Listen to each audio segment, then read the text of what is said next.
Welcome to the Science of Self podcast, brought to you by Peter Hollins and Newton Media Group. Today is Wednesday, January 12th, 2022. The pleasure principle asserts that the human mind does everything it can to seek out pleasure and avoid pain.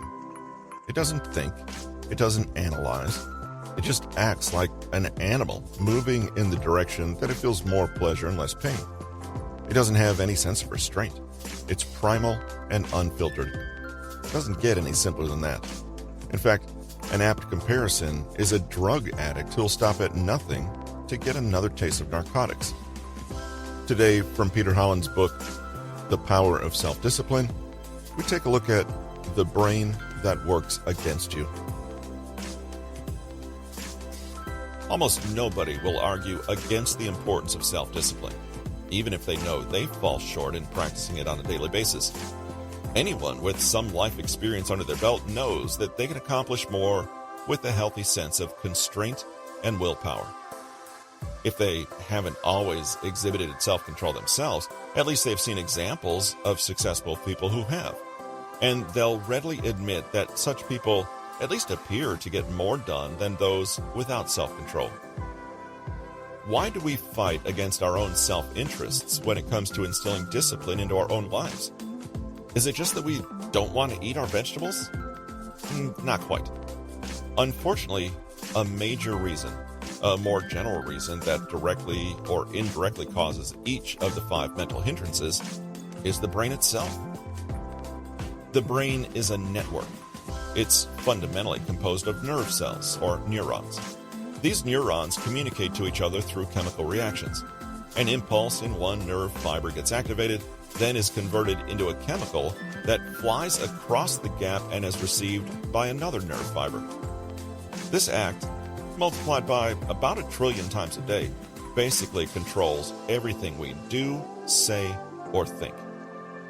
That chemical that's flying across the gap is called a neurotransmitter, and different neurotransmitters are responsible for different communications to the brain. It wouldn't be inaccurate to say that our thoughts and reactions are determined by these chemicals.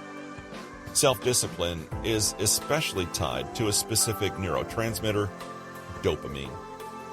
Dopamine is one of the agents that work on the brain's pleasure and reward centers. In other words, when we experience pleasure or reward of some type, dopamine is usually at the root of it. The greater the amount of dopamine released, the greater the pleasure we feel. It happens during and after a pleasurable event. You feel it while you're eating a dozen donuts, and also after you finish a great workout at the gym. However, dopamine is also released in anticipation of pleasure or reward, which ties it directly to self-discipline. It sabotages it. The reality of the matter is that we are all dopamine junkies. We want it right now and as soon as possible. Our brains crave it, and it plays a big part in telling us when to act or stop. This trait makes it difficult for us to ignore something that gives us instant dopamine in favor of delayed dopamine, even if it will be substantially greater at a later point. Why go to the gym when you can eat a pie right now, even if you know what's better for you? Dopamine is what we seek, and this causes us to be ruled by one of the most well-known theories concerning human behavior, the pleasure principle. The reason it's so renowned is because it's also the easiest to understand. The pleasure principle was first raised in public consciousness by the father of psychoanalysis, Sigmund Freud, though researchers as far back as Aristotle in ancient Greece noted how easily we could be manipulated by pleasure and pain. The pleasure principle asserts that the human mind does everything it can to seek out pleasure and avoid pain. It doesn't think, it doesn't analyze, it just acts like a blind animal, urgently moving in the direction that it feels more pleasure and less pain. It doesn't have any sense of restraint. It is primal and unfiltered. It doesn't get simpler than that. An apt comparison, in fact, is a drug addict who will stop at nothing to get another taste of narcotics. There are a few rules that govern the pleasure principle. Every decision we make is based on gaining pleasure or avoiding pain in some way. You may have heard about the debate that there is no truly altruistic and selfless act in the world. According to this principle, there definitely isn't.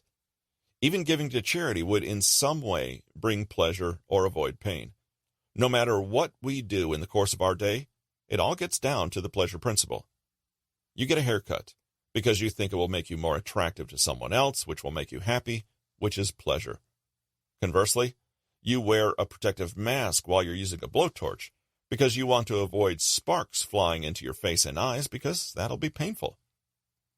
If you trace all our decisions back, whether short-term or long-term, you'll find that they all stem from a small set of pleasures or pains. Self-discipline corollary: doing what we need to do is often painful and devoid of pleasure, so we don't do it. People work harder to avoid pain than to get pleasure. Your behaviors will skew toward pain avoidance more than pleasure seeking. The instinct to survive a threatening situation is more immediate than eating your favorite candy bar, for instance. You would rather avoid getting punched in the face than drink your favorite whiskey. Self-discipline corollary: giving up is often less painful than persevering, so we give up. Our perceptions of pleasure and pain are more powerful drivers than the actual things. When our brain is judging between what will be a pleasant or painful experience, it's working from scenarios that we think could result if we took a course of action, and sometimes those scenarios can be flawed. In fact, they are mostly flawed. For instance, you might be deathly afraid of heights. Skydiving would naturally be your worst nightmare. It is for me anyway. You might have no idea how it feels. You probably have never gone bungee jumping or even ridden a roller coaster. Perhaps the most you've tested your fear of heights is standing on the balcony of your 2-story house. But the thought of jumping out of a plane makes you physically nauseous. You imagine how the feeling of weightlessness is a precursor to death. You imagine that you will indeed die. But you haven't actually tried it. All you have are perceptions and assumptions, and that's enough to magnify the pain of skydiving to extremes. Incidentally, skydiving has an incredibly low rate of accidents and is over within a series of minutes. Your brain deals in the business of worst-case scenarios. Self-discipline corollary: unfamiliarity breeds fear, which breeds avoidance. So, you avoid acting. Pleasure and pain are changed by time.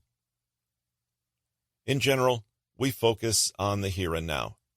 What can I get very soon that will bring me happiness? Also, what is coming up very soon that could be painful and I'll have to avoid? Immediacy is king. $1 right now is far more attractive than $5 in 1 month's time. The pleasure and pain that might happen months or years from now don't really register with us. What's most important is whatever's right at our doorstep. This certainly doesn't help our sense of planning for the future if we're stuck in the present moment. Self-discipline corollary: the rewards we seek are rarely immediate, and often the longer term they are, the greater they are. But we're stuck in the now, so we avoid action. Emotion beats logic.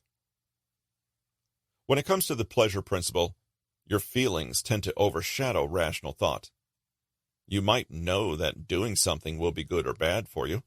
You'll understand all the reasons why it will be good or bad. You get all that. But then an emotional impulse rears its head and screams, "So what?"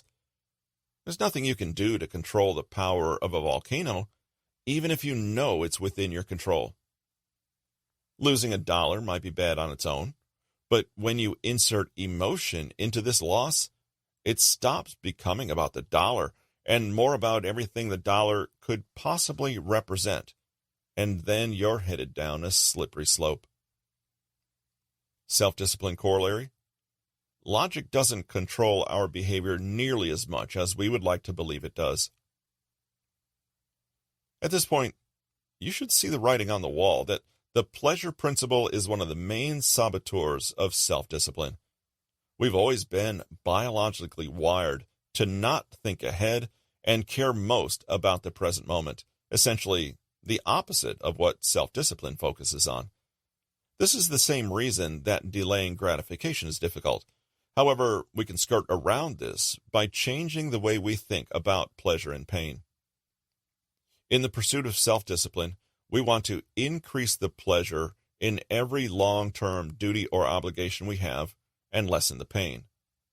There are a series of steps we can use to do this strategically. 1. Decide what you want. What is your goal that requires self-discipline? It can be as simple as working out more. 2. Take inventory of your pain and pleasure.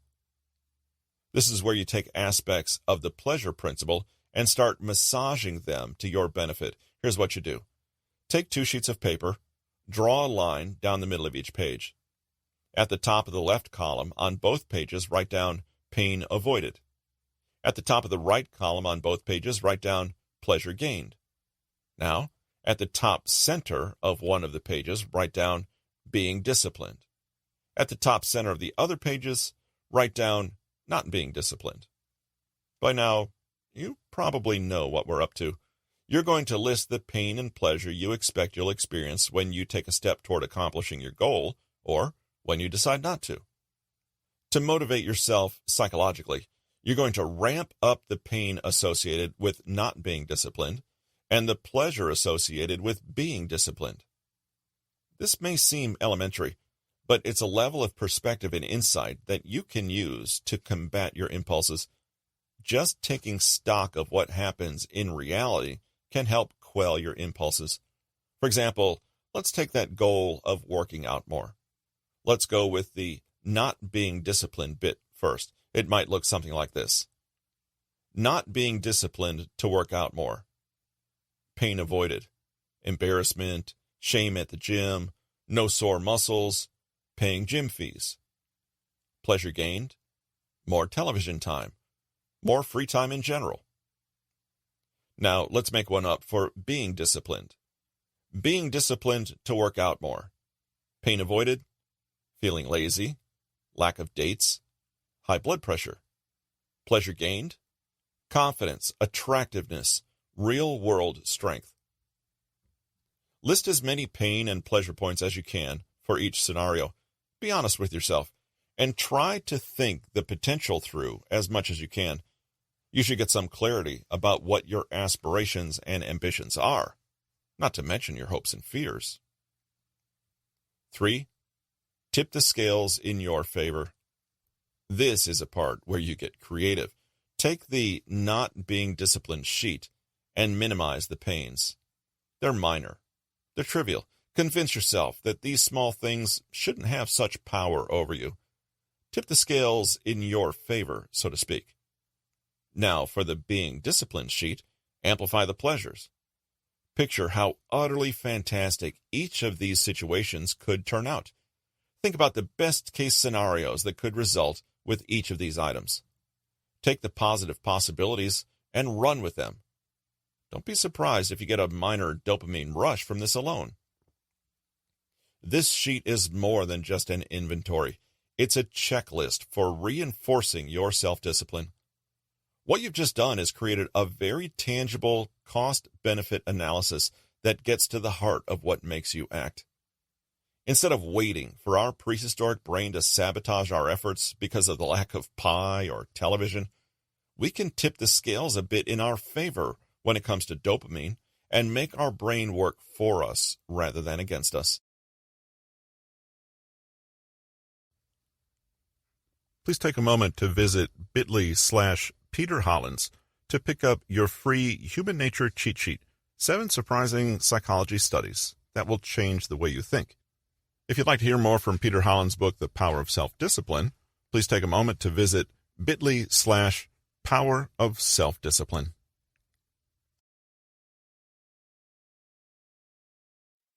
This has been The Power of Self-Discipline, 5-minute exercises to build self-control, good habits, and keep going when you want to give up. Written by Peter Hollins, narrated by Russell Newton. Copyright 2021 by Peter Hollins. Production copyright by Peter Hollins.